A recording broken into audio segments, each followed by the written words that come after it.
बिहार के बेटे ने लगाई दहाड़, पुराने अंदाज में लौटे मनीष कश्यप। पुरानी गलती की मांगी अपनों से माफी। नई जंग के लिए रणभूमि पर भरी हुंकार। जनता को दिलाया फिर से खुद पर भरोसा। सन ऑफ बिहार मनीष कश्यप अब दोबारा अपने पुराने फॉर्म में लौट चुके हैं। बिहार का बेटा बिहार में विकास लाने और भ्रष्टाचार को मिटाने की राह में लगा हुआ है। दिन रात जनता के बीच जाकर संपर्क साधने और उनकी जरूरतों को सुनने जानने में लगे हुए हैं ताकि उनकी पुकार को आगे पहुंचा सके। बता दें, बिहार चुनाव के आगाज के साथ ही मनीष कश्यप भी अपनी भागीदारी दर्ज कर चुके हैं। उनके सक्रियता उन लोगों की आवाज बनेगी जिनका वोट तो ले लिया जाता है, लेकिन सरकारी सुख सुविधाओं से वो वंचित रह जाते हैं। मनीष कश्यप जनसुराज का दामन थामकर इस बार चुनावी रणभूमि में सक्रिय है। दरअसल बीते दिनों मनीष कश्यप रक्सौल में जनता के बीच, गांव वालों के बीच पहुंचकर उनसे पहले माफी मांगी। ये माफी उस गलती की थी जिसमें लाखों जनता का विश्वास उन पर से एक फैसले से हिल गया। ये माफी अपनों की उम्मीदों पर खरे ना उतरने की थी। उन्होंने साफ साफ कहा कि पिछले साल सभी को ये भरोसा था कि बिहार का लाल बिहार की जनता के लिए चुनाव लड़ेगा, लेकिन वो ऐसा ना कर सके।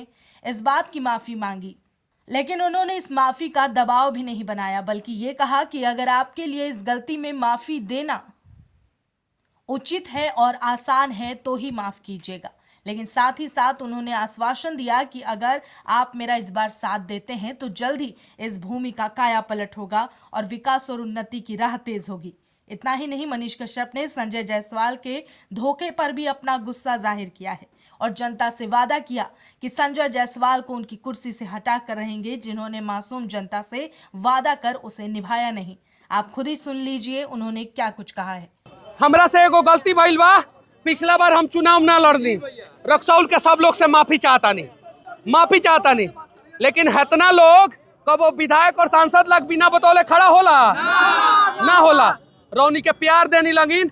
हम 2024 में ना चुनाव लड़नी, हम रौनी से माफी मांगतानी। अगर माफ करे वाला होई तो माफ कर देम लगिन, लेकिन हम वादा करतानी कि हम लड़त रहे बिहार लाग। एगो गलती तो सब पर माफ होगा। अगर माफ हम ही नहीं की कहत कि हमरा के जबरदस्ती माफ कर दी, हम ही नहीं की कहत कि हमरा के जबरदस्ती माफ करी। अगर हमर गलती माफ करे लायक होई, अनजाने में हमरा से गलती हो गई बा, माफ करे लायक होई तो चाचा भैया माफ कर देम लगिन, लेकिन वादा करता नहीं हम लड़त रहे।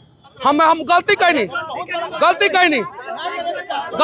भैया, गलती कहनी चाचा, गलती कहनी।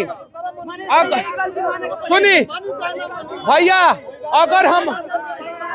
अगर हमर गलती माफ करे वाला होई तो माफ कर देम लगिन, और ना माफ करे वाला होई तो मत माफ करे लगिन, लेकिन हम माफी चाहता नहीं रौनी से। यही चीज बाटे। क्या जो चाइना के फंड से नेपाल के निजोर में एयरपोर्ट बन रहा है, लेकिन हम लोग का जो एयरपोर्ट है कब तक चालू कैसे कोई गारंटी नहीं है। इसके लिए क्या कदम उठाइएगा आप?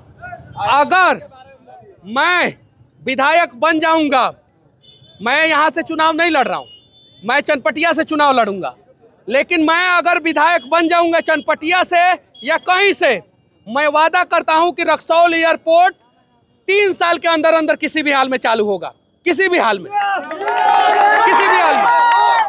जब हम लोकसभा के चुनाव के खाली घोषणा कैनी तो नापी ना होके लगलक कि ना, तो मनीषवा विधायक बनी ना तो 2 दिन अगर धारणा प्रदर्शन पे बैठ जाए रक्सौल एयरपोर्ट के रनवे पे ना, तो तीसरा दिन मोदी जी फंड पास कर देम रक्सौल एयरपोर्ट लाख। यही चीज बाटे। और रक्सौल एयरपोर्ट बनी तो रक्सौल के लोग के विकास होई, और रक्सौल के रिंग रोड लाख हम कम से कम 100 गो वीडियो बनौले बानी। कय गो? रक्सौल में रिंग रोड बन जाई ना तो रक्सौल के गरीब के भला हो जाई। काहे कि रिंग रोड बाहर बनेला, और जेकरा खेत मुँह रिंग रोड गुजरी ना वो सारा लोग करोड़पति हो जाए, सारा लोग। तो ये 2 गो काम हम कहीं से विधायक बनी, रक्सौल लाखी 2 गो काम करवाएं, रक्सौल लाखी 2 गो काम करवाएं। ये वादा करता नहीं। आज जे संजय जायसवाल धोखा दिल बड़न हमरा के 2029 में संजय जायसवाल को हटाएम, हम यो वादा करता नहीं। 2029 में संजय जायसवाल के हटवाएं। पीठ पीछे खंजर ना घोपे के चाहिए उनकरा। मनीषवा खराब रहे तो अपना पार्टी में ना शामिल करावे के चाहिए, और अच्छा रहे तो हमरा के संगे धोखा ना करे के चाहिए।